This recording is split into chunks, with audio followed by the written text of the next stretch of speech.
Pressure is mounting on President William Ruto and his administration led by Interior CS Kipchumba Murkomen and Police Inspector General Douglas Kanja to explain police presence during the attack at St. Peter's ACK Church, Witima in Othaya.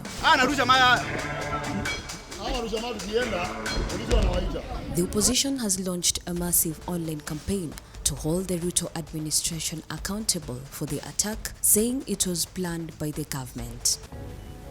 After the very violent attack, an assassination attempt by government through the Kenya Police Service, today in Witima, Othaya, where we had gone for a church service. And I want to correct that media stations earlier reported that attack by unknown people. It is not unknown.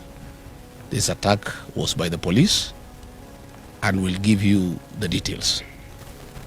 After successfully hounding me out of office through bribery of members of parliament and members of the Senate, the president and his administration has attempted to assassinate me several instances.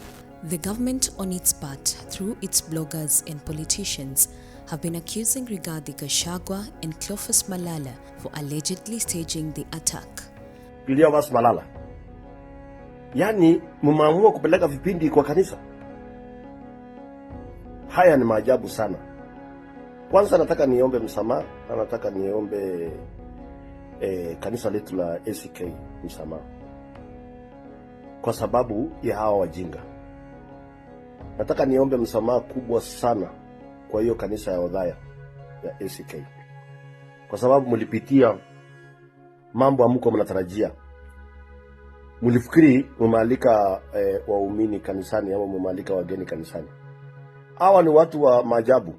Meanwhile, the DCI boss Mohamed Amin will remain in the spotlight to see if he will bring the matter to a conclusion and arrest the suspects.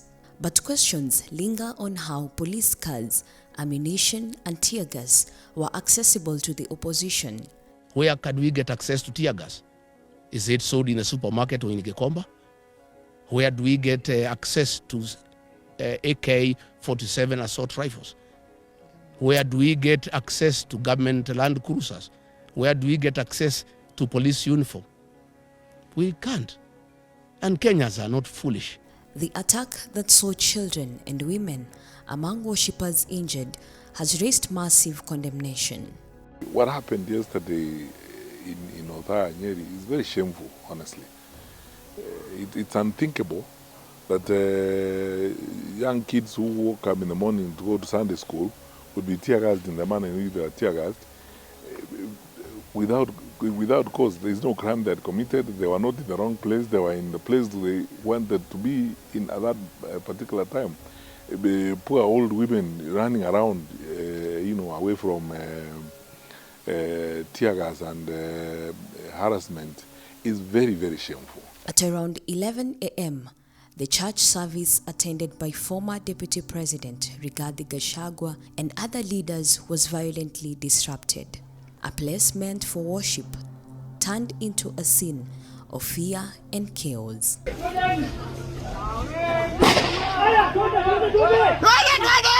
According to a statement by the National Police Service, a tear gas canister was thrown inside the church while worship was ongoing. Reports also indicate that several vehicles were damaged within the church compound. The police described the incident as deeply regrettable, stating that investigations were immediately launched by the Nyeri Criminal Investigations Office and the Internal Affairs Unit. The Inspector General of Police directed that the matter be handled with urgency. Police further stated that no injuries were reported and emphasized that violence in a place of worship is totally unacceptable and has no place in Kenya. However, more than 24 hours later, no arrests have been announced. The goons that came, they were in an Nissan Matatu, KDR 467N from Namu Shuttle, XN 467X from Namu Shuttle. These are the people who attacked the church. and they had AK-47, and we have corrected some cartridges, 7.62 millimeter. They are here from AK-47, and they had come to kill, and they were begging for our blood. As questions mount, reactions from leaders across the political divide have been swift and fierce. Inawezekanaje basi kwa mkutano kama huo watu waingie pale waanze kutupatia kazi kwa kanisa na kuna serikali? Lazima walipata nafasi, walikuwa na habari mbeleni kwamba Mheshimiwa Gachagua atakuwa huko, ataabudu hapo.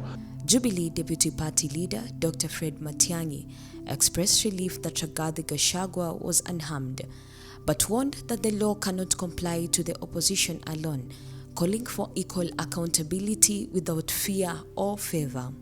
Opposition leader Kalonzo Musyoka strongly condemned the incident, calling it a grave violation of the Constitution and the rule of law, and reminded Kenyans that a church is a sacred and protected space.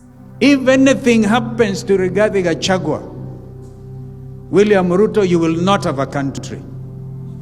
Beginning with yourself. Martha Karua, on the other hand, described the use of force against worshippers as excessive, unlawful, and a gross violation of human rights, questioning how state security could be deployed against innocent congregants, including children. A national leader of Gachagua's stature, when they move to a particular place and they're going to have a function in a particular place, the county security team knows. The National Intelligence Service officers in that area knew that there was going to be a meeting that day. How can you tell me that they did not know there was a plan to disrupt the meeting? Members of Parliament, including Gitonga Mukunji, accused the government of politicizing and radicalizing the police service, while others warned that the independence of law enforcement is under serious threat. Civil society voices have also weighed in, with the Law Society of Kenya, through its president Faith Odhiambo, condemning the indiscriminate use of tear gas against churchgoers, saying the incident offends constitutional rights, including freedom of worship, human dignity, and the protection of children. Activist Boniface Mwangi warned that the continued violence could push the country toward instability as Kenya approaches the 2027 elections.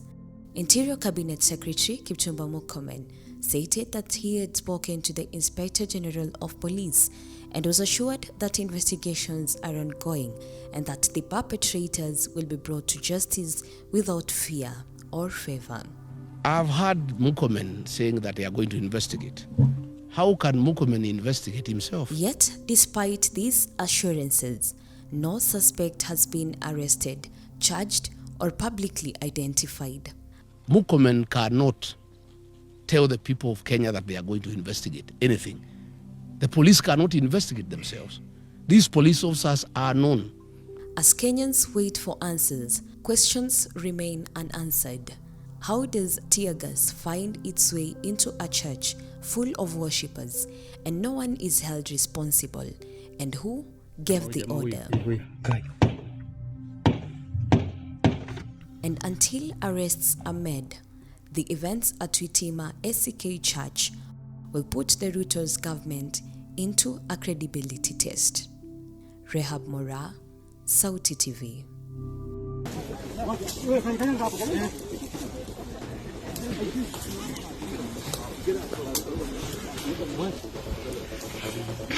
What?